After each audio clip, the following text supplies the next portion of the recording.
and welcome to Water's Mexican channel. So today we're gonna talk about what are hurricanes right here. We love hurricanes. So first of all, what are hurricanes? Hurricanes is a storm with violent winds, in particular of a tropical cyclone.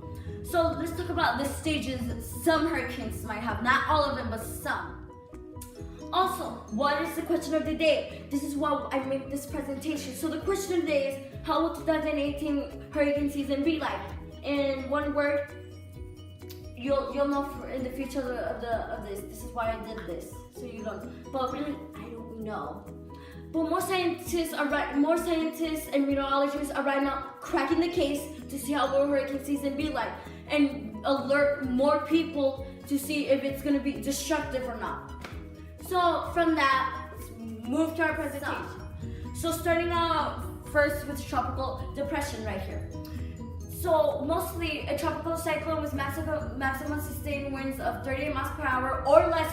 It's called a tropical depression. But when the miles per hour increase and moves on as a tropical storm.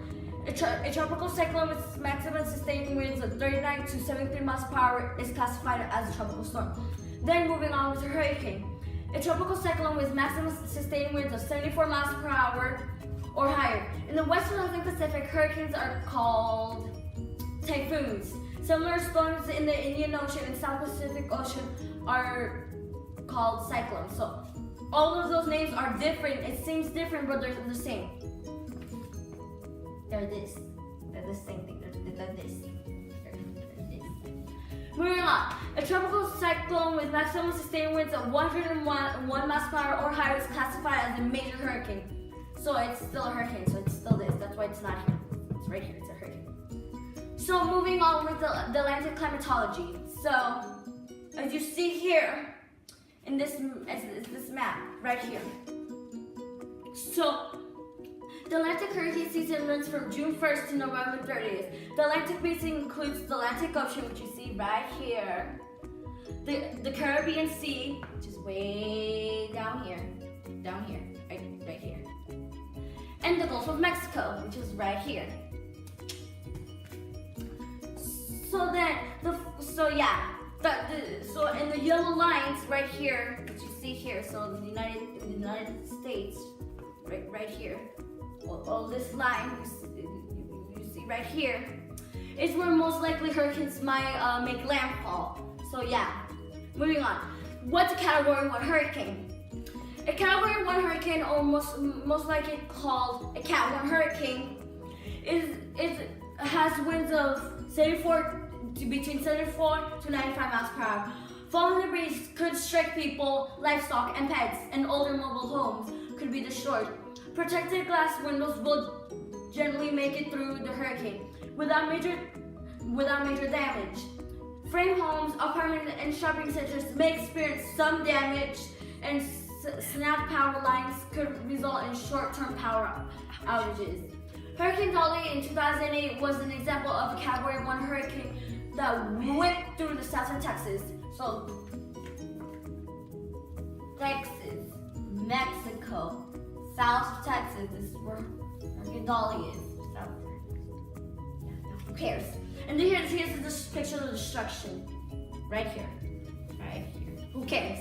Moving on. So what's a Category 2 hurricane? So in a Category 2 hurricane or a Cat 2 hurricane, winds range between 96 to 110 miles per hour during a Category 2 hurricane. There is a bigger risk of injury or death to people, livestock, and pets from flying debris. Older mobile homes will likely be destroyed, and debris can ruin newer mobile homes too. And you see here, this is Hurricane France as an example. Here's what it causes right here. Okay. Moving on. Apartment buildings and shopping centers may see major roof and siding damage, and many trees will be uprooted. Residents should expect near total power loss after Category 2 hurricane. with outages lasting anywhere from a few days to a few weeks. Hurricane Frank in 2004 was a Category 2 hurricane when it hit the west coast of Florida. Right here. What's wrong with me? Right now. Wait, let's right there. Moving on. What's a Category 3 hurricane? So in a Category 3 hurricane, winds range from 111 to 129 miles per hour. There's a high risk of injury or death to people, livestock, and pets from flying or falling debris. Literally all older mobile homes will be destroyed, and most new mobile homes will experience significant damage. Even well-built frame homes, apartments, and industrial buildings will likely experience major damage, and the storm will uproot many trees that may block roads. Electricity and water will likely be unavailable for several days to a few weeks after the storm. Hurricane Wilma, which you see here, was a Category 3 hurricane when it reached Florida's coast. So, Florida right here. Hurricane Wilma right here. You see here. But also Hurricane Katrina was also a Category 3 hurricane when it made landfall in Louisiana. So, I'm talking about Hurricane Katrina. Let's go with the joke a day. So I see Hurricane Katrina. A lot of people see Hurricane Katrina as destructive and really dangerous. But what I see is Hurricane Katrina. So here we are gonna say two really destructive hurricanes that hit the U.S. land. First, starting with Harvey. Hurricane Harvey started as a tropical wave off the African coast on Sunday, August 13th, and tracked westwards across the Atlantic, and on August 17th until it became a tropical storm, which moved into the Caribbean Sea, where Harvey became disorganized. Harvey was then forgotten when it turned into a tropical wave when entering the Gulf of Mexico on August 22nd. On the morning of August 23rd, Harvey was upgraded again to a tropical depression in the Bay of Campeche, also known as the Western Gulf of Mexico. During the time of the Gulf of Mexico, they had very warm waters. Over the next 48 hours, Harvey would undergo a period of rapid intensification from a tropical depression to a Category 4 hurricane. Harvey made landfall along the Texas coast near Port Aransas around 10 p.m. on August 25th as a Category 4, and brought devastation and path. As Harvey moved inland, its forward motion slowed to near 5 miles per hour after landfall, and then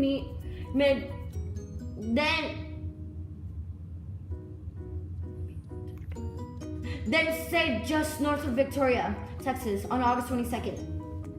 Rain bands on the east side of the circulation of Harvey moved into southeast Texas on the morning of August 25th and continued throughout much of the night into August 26th.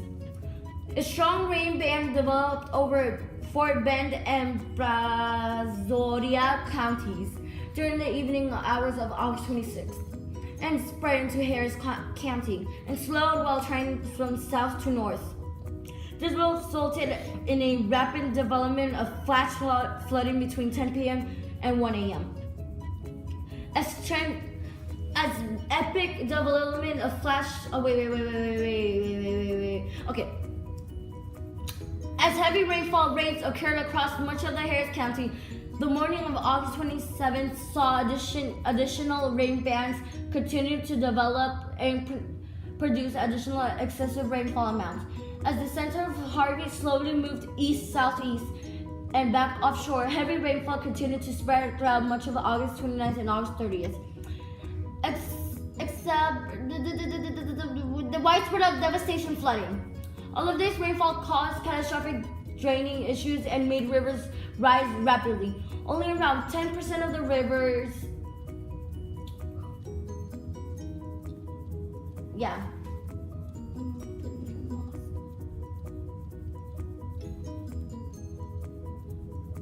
were highly damaged. And now with Hurricane Irma. Yay. Where was that? Hurricane Irma. Hurricane Irma is the strongest Atlantic basin hurricane ever recorded outside the Gulf of Mexico and the Caribbean Sea. It lasted from August 31st until September 11th.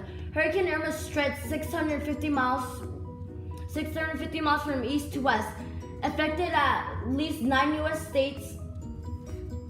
Irma turned streets into rivers, ripping down power lines, uprooting trees, and cutting off coastal communities. On September 6th, Irma left a string of small Caribbean islands devastated. The eye of a hurricane passed over Barbuda, damaging about 95% of the buildings on its island. Then the hurricane made landfall southwest of Florida on September 10th, battering the state's lower half and leaving a trail of tornadoes and storm surge flooding as it impacted the affected areas. The massive storm triggered evacuations of 5.6 million people before it made 2 landfalls in Florida. On Monday, Irma was downgraded to a tropical storm as it moved throughout Georgia to parts of north of the United States. By Tuesday, Irma had left a trail of deadly devastation throughout the southeast, flooding major cities including Jacksonville, Florida, and Charleston, South Carolina, and leaving millions without power and many with changed lives during and after the storm. So from that, you can see that 2017 was a really epic year and it came as a big impact on society. Yeah. So moving on to El Nino, right here. So studies have shown that weak El Nino is forming in the summer of 2018.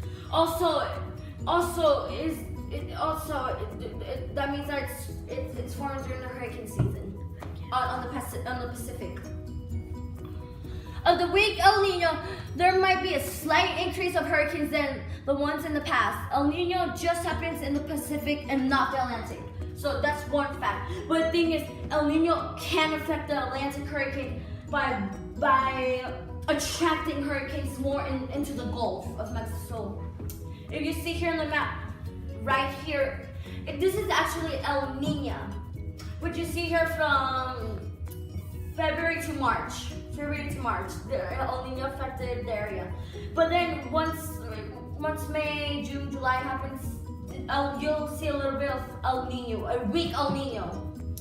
So yeah, from that, now let's crack the answer. So here was the resources of everything. So thank you for all of these websites that I wanted. Thank you for the information. Now for the grand finale. We're back. So the answer of the hurricane season was that it might not be the answer, but most opinions think that 2018 hurricane season will be very destructive and will be very destructive. So yeah.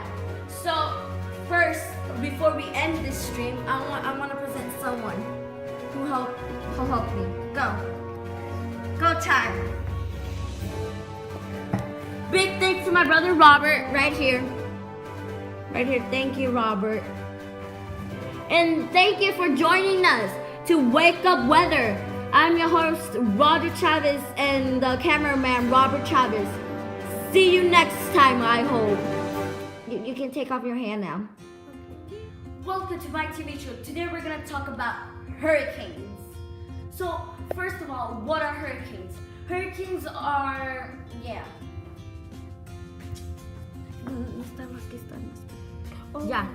Okay, vamos a hacer esto una vez más. Hello and welcome to my TV show. Today we're gonna see hurricanes. ¡Bola, qué grosero! No, es porque lo más no puedo ver la de. A lot of you guys were asking, oh, Roger, how will hurricane season be like this year? Will it be destructive? Will Hurricane Harveys or Irmas and Marias happen again? Well, the main question is, how will 2018 hurricane season be like? One word, we don't know. Because we don't know right now, but more in the future from this presentation, you're gonna see that you're gonna start seeing and making your option of, is it gonna be destructive or is it gonna be less? No, but stop.